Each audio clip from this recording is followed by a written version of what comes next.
Welcome everybody. My name is Stephanie. I am with Senior Advocate and I am thrilled to have our very first conversations with Senior Advocate to be joined by Miss Suzanne Moss. She is the owner of the Nature Bus, and we also have our cover guy, Bob Batcher. He is the Executive Director of Primeplus Senior Center. So welcome. Thank you.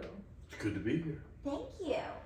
I thought we could talk a little bit about caregiving and caregivers, and it's interesting. I know that this is something new to you. That you were a caregiver now, and you weren't necessarily a caregiver for your mom earlier.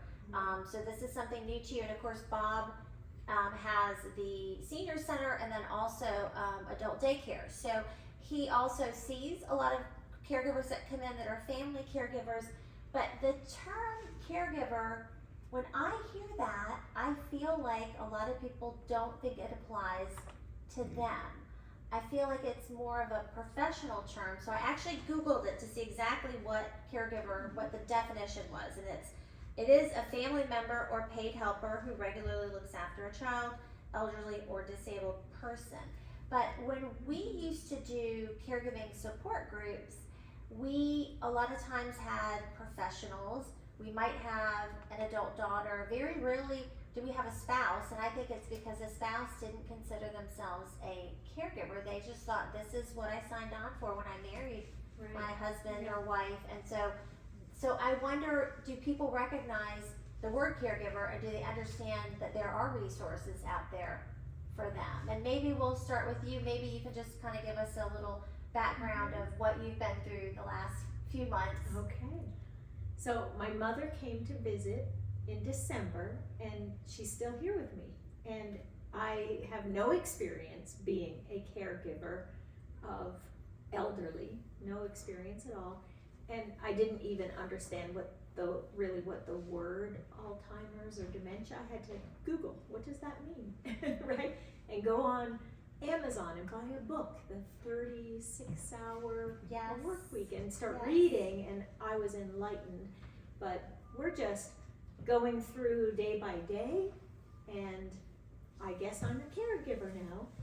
One thing is, I tell my brother and my other brother and my sister when they question, do I have the skills to do this?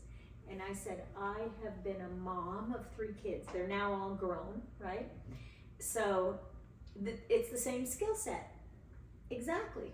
We wake up in the morning, we brush our teeth and take our vitamins and eat breakfast, and with a bib on, right? And clean it up. I do that at the adult daycare. Yes, and then think about what activities we're going to enjoy, and look for resources like the adult daycare that she can go to 2 or 3 days a week. I bring her there. And when I pick her up, I have to think, oh, she's had a long day. Maybe we should go out for some ice cream. So we go to Dumar's for some ice cream. And then we have the whole dinner routine and bath routine. And it's the same as being a mom of young children. Right. Same Some of skill those set, skills. really. And I guess the difference is her experience, her whole life, that she's lived her whole life. And so it's a little bit different in the sense that I feel like when you have children, the children know that they need your help. That's maybe the difference. The children understand that they're young, they don't know enough to be able to take care of themselves, so they need your help. Or maybe when you are a caregiver, the person that you're taking care of and helping doesn't necessarily understand that they need your help, so they don't necessarily accept it. And that would be individual. For my mom, she will say more often, I'll say, you can put your pajamas on by yourself. And she'll say, no, help me with the buttons. So she says, don't leave me alone. I really need your help. So in her case, she's asking for the help and welcoming it. Right. Yeah. And what do you see, Bob? You have both the family caregivers, and then of course you obviously have the professional caregivers that are there at the adult daycare. Suzanne hit it all on the head. And first I want to say I am not an expert, I'm an observer. And I've had the pleasure over the last 6 years of observing the world of caregivers, and especially in our post-pandemic world. What we've seen is the changing role. I thought it was great that you were introduced as the daughter that's taking care of the mom. And that's the first part of the journey. And that's the word I want to get across, is that I think when you and I first talked about the journey you were starting, we may have a destination in mind. We're going to go to Disney World, and you plan the trip. But the journey is going to change on a day-by-day basis. And it's being responsive and observant of what the person, the loved one, needs. The other thing we're discovering is that, especially in the post-pandemic world, nobody really volunteers for it. You know, when we do those marriage vows, it's for sickness and health, but not for caregiving. We don't talk about it. It's it. You just kind of get used to it. But what we're finding now is that neighbor answers the phone and hears that their neighbor's in need. And because some of the resources are not as accessible as they were pre-COVID, that they are now starting to find themselves in a caregiver position. And I applaud the caregivers, because yes, it's like being a mom. And I remember when our kids were born, it was nap when they nap, or you're not gonna get a nap. But also being sensitive to where they're coming from, and sometimes language is different, that no matter what the reason for the need for a caregiver, it's being responsive to that person, and it's very personal. When I was in city government, we were very high on being responsive in case of an emergency. And we dealt with preparedness. And preparedness really wasn't just for a hurricane or just for a fire. Preparedness was the same no matter what. So what we're seeing is no matter what the ailment is, whatever the circumstances are, that caregivers have needs. And we've got to look at filling that gap. You know, if you go, I know you're getting ready for a flight. Yes. And the first thing the stewardess says to you, if the air mask comes down, what do? You put it on yourself. And so I think one of the things that we need to be paying attention to is what kind of caregiver support do we have? Primeplus is actually looking into this whole topic now and looking at not necessarily caregiver for Parkinson's, caregiver for Alzheimer's, caregiver for autism, caregiver for, the list goes on, but the need for the caregiver is high. So we're gonna be doing some assessment tools to really measure how do you see yourself as a caregiver and what are your needs. One of the things that we're pretty confident about is that a husband or the male, if you say, are you a caregiver? No, my wife does that. But if you ask the gentleman, the husband, can you help us paint a room?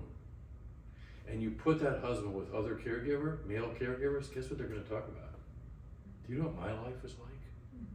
And so that's what my appeal is, not necessarily to get into the textbook about what it's like to be a caregiver.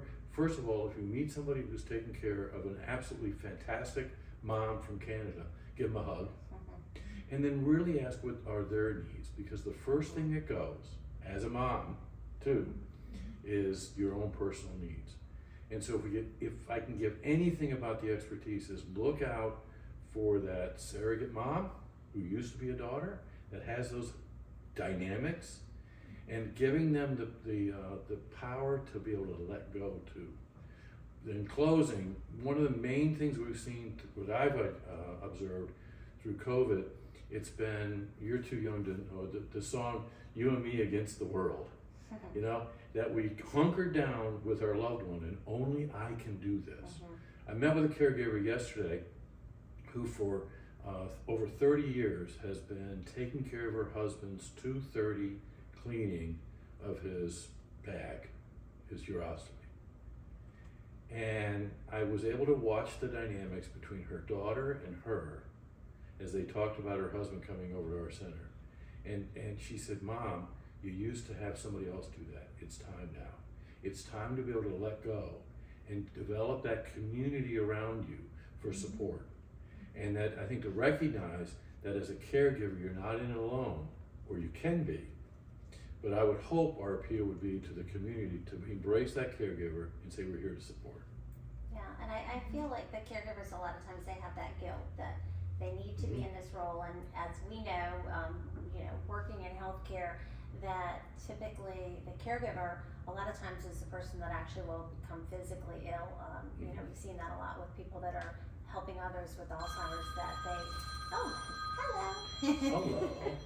that they tend to Live television. There we go. We love it. That's what we're here for. That'll be a blooper for the next one. But we tend to see that the caregiver is the one that they run themselves down so much because they're so focused on taking care of their loved one, and they don't know how to voice some of the things that are going on. So I love it that you said when the males get together that they talk. And I remember when I used to run a support group for Alzheimer's, the Alzheimer's Association, we would have people that would come in, and just for them to hear what others are going through was huge. That in and of itself. But then I would also add, yes, if you meet a caregiver, give that person a big hug because they probably need it. But also, instead of saying, can I help you? Or, what can I do? Just maybe do some tangible things for them that they may not ask, like bringing over a dinner and letting them know you're going to be bringing it over. Because it's hard to know where you might need help. Or maybe offer to spend an hour with their loved one so that the person can go do something on their own, whether it's go sit in the park and have quiet time, whatever the case may be. There are ways that you can help, and just remember that the caregiver they're in it. This is their focus. This is what they're focused on, and so it becomes their life, and then it becomes really not a good thing for them in terms of their health. So I think that's some great advice. What about you? What have you learned in this time? I know you've told me a lot, and every day it seems like you're learning something new in terms of how to navigate your day and what you're going to do. And I'm listening to you say you could wait for others to offer their kindness, right?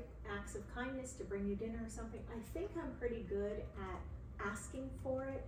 So I say to my husband or my son or my daughter, I say, I need a break. I need a break. So look, I'll make a deal with you. I'll babysit your baby on Saturday night so you and your husband can have a date night. I've seen those pictures. Yeah. Not the date night, the baby. I know the baby. I say, in exchange for, on the next night, Sunday night, I will bring my mom over to your house.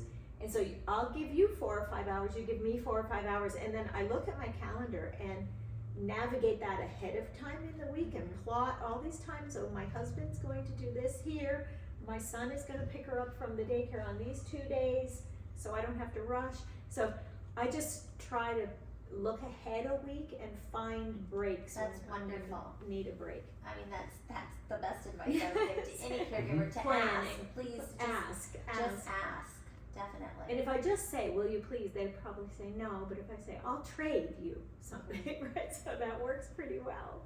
And you're blessed that you have the family so close sweet. by And too, and that's really wonderful. And I think that there are, but we're finding out now that there's so many people now that they don't have family. So it is becoming the neighbors or the friend that they sit by in church that finds this stuff out, and then they immediately jump in and help. But I guess more resources, I think, is something that would be a good thing. And for people to recognize that they are a caregiver, and so when we're offering help, for them to accept it, I guess, is something that I would like to see more of. And maybe there just needs to be more of an awareness about, you're in a caregiver role. So we want to help you, let us help you. How do you get through to them? And I don't think I would get through my week. I would not be able to manage without the adult daycare, the Primeplus program. So, and when she first went there, I would pick her up, and it takes a while for an elderly person to get used to it. So I would pick her up, and there'd be tears. I don't want to come here anymore, just like a preschooler would when you bring them to daycare. But after a little while, she was saying, "What day do I need to go? Do I get to go today?" I say, "Well, no, not till tomorrow." Yeah, I made some really nice things. I make nice friends. And when do I get to see That's Sue wonderful. and Thomas and Nancy? And I say, "Oh, she's made friends there, and she likes it." So that's a full day, 8 till 4, 2 or 3 days a week. That keeps my sanity. Exactly. So No, it's a matter of knowing that you're not alone, and there are resources out there. And I think also recognizing that there needs to be a routine. And that's something, it's hard. My wife, if she listens to this, is going to die that I said that. Because I remember when our kid, using the analogy of the kids, as we were raising kids, it was like, let's just go. And the idea of a regimen or a routine was just totally foreign to me. But there is a comfort level, and I think really looking at how is our loved one comfortable where we're at. Now that doesn't mean sacrificing some of those special experiences you had. You just came from seeing the cherry blossoms, or we've got our one day together, so let's go out and go to the beach because we know we enjoy that. One of the things I've noticed is that as we go through life, it's a series of islands that we're in. It's school, it's church, synagogue, soccer, and what we try at Primeplus is to replicate that kind of lifestyle. That it's not a sedentary. It's not a matter of sitting in a chair, but really playing into the value that you've had throughout life.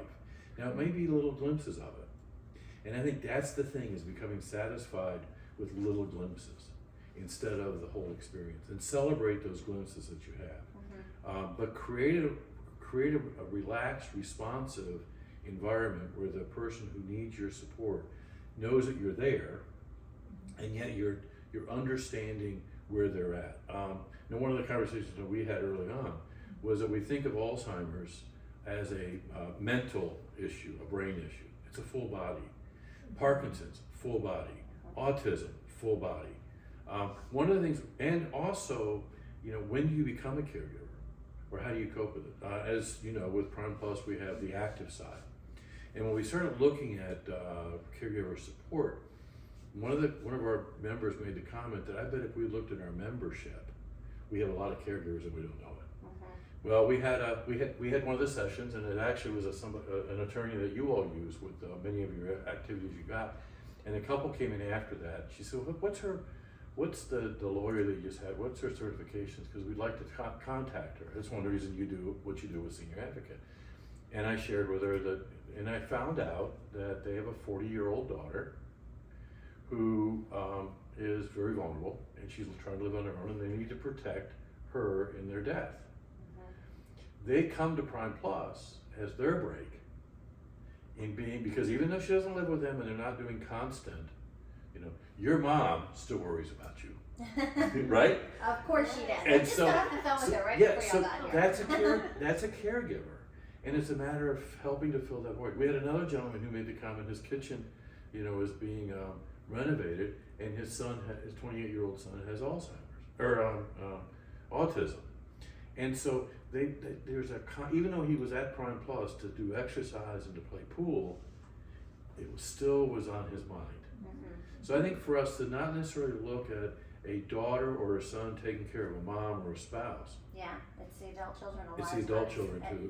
We're hearing that a lot more lately. We had a similar event at a church, and we had an elder law attorney, and I was really interested. I was surprised.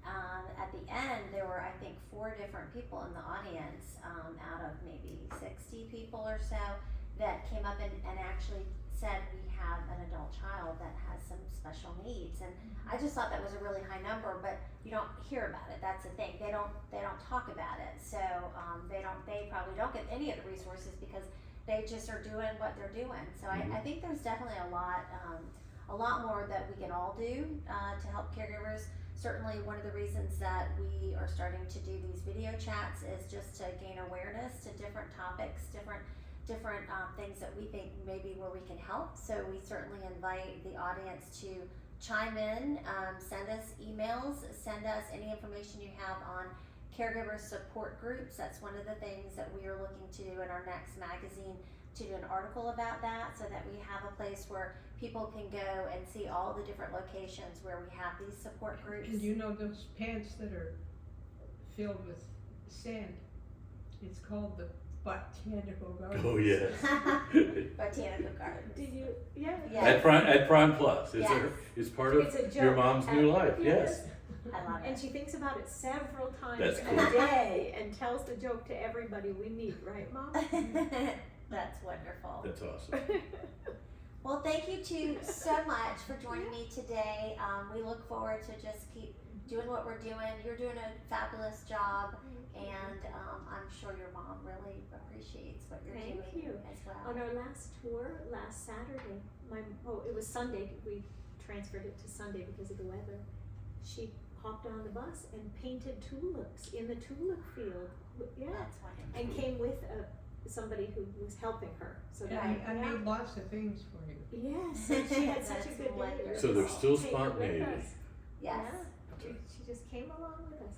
That's one thing, is just just incorporate the elderly person into your life. Wherever you're going, you Botanical just, Gardens. you just go. And wherever you're going, you're grocery shopping, you just do it a little slower, Right. but you just take her along. And you have to go, wherever we go, we just take her with you. Just bring her up. Yeah. Wonderful. So, Well, thanks again, guys. you. We appreciate it. yeah.